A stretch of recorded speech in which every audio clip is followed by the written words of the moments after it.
found out that I was cheating and she left without any trace. 2 years later, I learned that she's already married, but I am still miserable because I can't get over her. She is still the love of my life. We were together for 10 years, but I made a huge mistake and cheated on her. It was just once, just one damn time. Somehow she found out. I never knew how because I haven't been able to talk to her since then. I guess she found something on my phone. I came home that afternoon as usual and everything felt weird. The house felt emptier, and I quickly realized that her things were gone. I panicked. I started calling her over and over, but her phone didn't even ring. Suddenly I saw some papers on the table. She was divorcing me. Under the divorce papers, there was a note that said, "This is what you do with cheaters." That was the last thing I got from her. 2 years ago now. Of course, I called the contact information for her lawyer, who has been the only bridge between us. But he just told me that he was her legal representative and that she didn't want to see me. I absolutely refused to accept that 10 years of a relationship would end like this. I know I have failed, but I always tried to fix it. I know that if she gave me the chance, I could make that sweet and special girl I met more than 10 years ago fall in love with me again. I know that I can make her forgive me. After all, many couples go through similar things and get over it. Why can't we be one more couple in that statistic? Why after 8 years of marriage am I thrown away like garbage for a mistake? I don't deserve so much indifference. I haven't been able to see her or even hear her voice in 2 years. 2 years of not being able to see or talk to the person you love the most is too much of a punishment. This situation has destroyed me emotionally, mentally,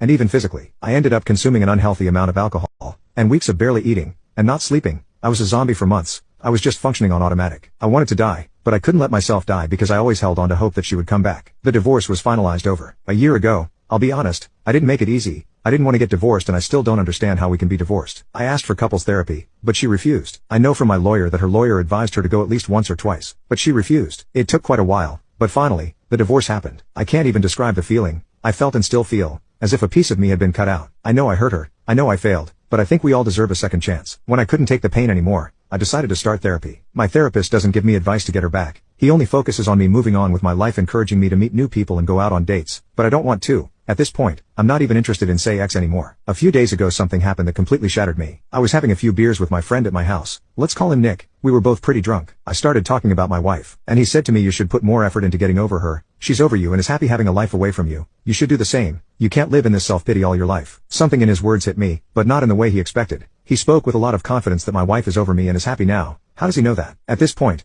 I got angry and started pressuring him to talk. He refused. I pressed as hard as I could. I cried. I begged him to tell me if he knew something. I needed to know something about her. Until he finally told me. His wife had been in contact with my wife for the last year. They were great friends and I remember Sabrina, my friend's wife, being very sad about losing contact with my wife. The thing is that my wife went to live in Norway, got married to a guy there, and is about 7 months pregnant. I felt like dying. I literally felt like dying with this information. How could she do this to me? How could it be that, while I was crying, getting drunk, missing her, and wanting to die every day, she was happily on the other side of the world, getting married, effing, and getting pregnant by another guy? How could it be that she didn't have a child with me in many, many years, to the point that I thought she was infertile, but she got pregnant by this new guy so easily? Where did this guy come from? I have no answers for absolutely anything and I feel like I can't go on with my life without these answers. The only thing I can think of is that she had revenge intimacy with the first Norwegian guy she came across and got pregnant and decided to keep the baby. Maybe she got married because she wanted to stay in that country legally, and I guess like in most countries, getting married is a good option for that. I don't know. These thoughts are unaliving me. I refuse to think that she is in love with him. I need to contact her. I need to talk to her. I need to know what's going on, because she acts like our 10-year history and 8-year marriage is nothing to her. I need advice on how to act. I feel the impulse to travel to where she is and look for her, but how could I do that? I don't know what city she's in.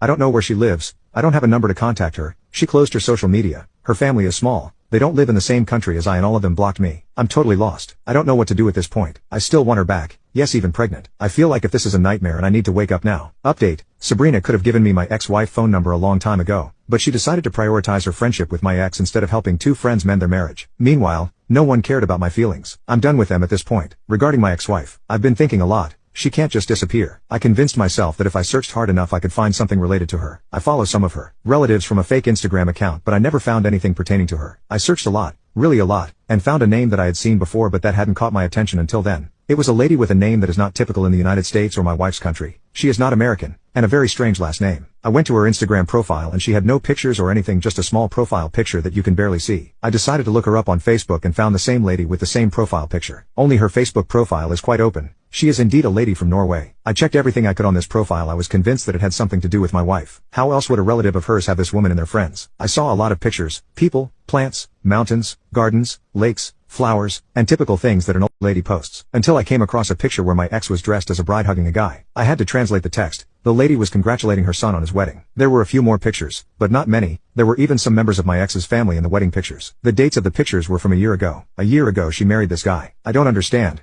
How could it happen so fast? When did she meet him? I honestly thought she got married after she got pregnant. Not before. This baffles me even more. After that I found another picture. It was a group picture and she was far away, but of course, I recognized her. The same guy was with his hands on her shoulders, hugging her. This picture was from February 2023. To be clear, she left in May 2022. How is she with someone in February 2023? Only 9 months and she's already in a stable enough relationship that he's introduced her to his family? What the hell is going on here? I feel like I have even more questions in my head now. I know I shouldn't be upset, but I am. I know I lost her because I was an idiot, but it's hard to get this feeling out of my head right now. Anyway, for those who had imagined this fantasy that my ex is with some kind of Norwegian Chris Hemsworth, let me tell you, it's not like that. This guy is too tall, too blonde, too pale, and hair too long, and kind of chunky to be honest. He looks more like the old cartoon of Vikings and is definitely not a Chris Hemsworth. I managed to find his Facebook profile, but there is almost nothing there. His profile says he's an engineer who wears metal band t-shirts at 38. I don't know how to take this because I'm an engineer myself, just not a Chris Hemsworth. I managed to find his Facebook profile, but there is almost nothing there. His profile says he's an engineer who wears metal band t-shirts at 38. I don't know how to take this because I'm an engineer myself, just in a different field. Why would she look for a man with the same profession as me? My wife has always liked heavy metal, which I always found nasty, but I never complained. After all, your partner doesn't have to have the same musical tastes as you. I mention this because maybe that was the way they connected. She used to connect easily with people who like the same type of music. I don't know, but I honestly look at it and think, where did she get this guy from? I meant he can definitely do better than this. The pregnancy thing still messes with my head. I try not to think about it. I can't understand it. I'm not infertile like the comments suggest. I've been to the doctor and I know I'm not. But God, it kills me to think that she's going to have another man's child. I don't get it. I feel like this is beyond anything I ever imagined. And no, I'm not going to go to Norway. I'm not going to try to contact her. I still want to see her and talk to her, but I obviously can't force her to do that. I have too much to deal with right now and too much to talk about in therapy. If by any chance this post reaches my ex, I want you to know that I still love you. You know where to contact me. If by any chance this post reaches the new dude, I want you to know the only reason you have a chance with this woman is because a big idiot halfway across the world completely ruined it. You most probably met a woman who was probably very broken from her divorce. You took advantage of her situation and trapped her with a baby. You don't know how to play fair.